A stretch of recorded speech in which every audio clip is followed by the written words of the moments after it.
Good afternoon. It is Wednesday, February 26th, and it is day 50 of the 2020 legislative session. Day 50 is also known as Crossover Day, and that means that any bill, in order to stay alive throughout the remainder of the session, must pass its House of Origin by today. So both the House and the Senate have long calendars planned for the day, and they've been on the floor since the morning working through their calendars to discuss bills on third reading.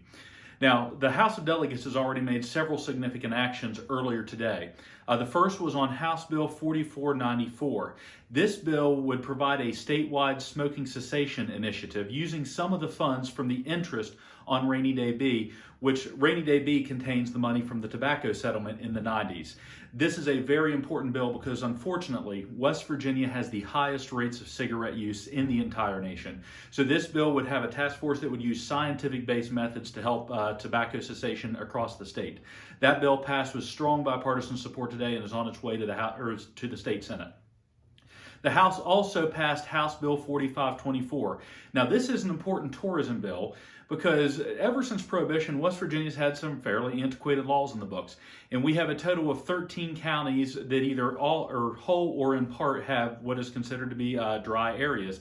And you cannot sell wine or spirits for off-premises consumption.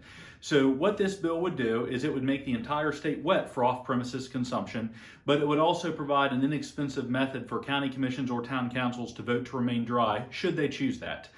This bill, again, also passed with bipartisan support and is headed to the state Senate. Now, yesterday, the West Virginia House of Delegates voted down House Bill 2088. And this was a bill that would basically allow evidence of whether or not a person wore a seatbelt during a vehicle crash to be admissible in court.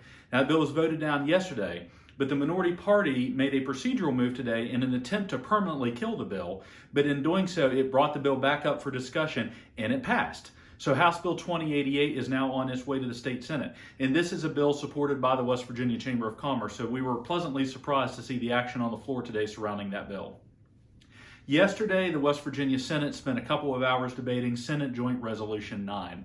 This was the constitutional amendment that would have gone before the voters of West Virginia to let them choose whether or not to give the control of ad valorem personal property taxation in West Virginia to the legislature. Currently, those taxes are enshrined in the state constitution. Monday, the state Senate voted for a companion bill so that the voters would have known full well what would have happened had they approved SJR 9. Now, because it was a constitutional amendment, it required a 2/3 majority in the Senate.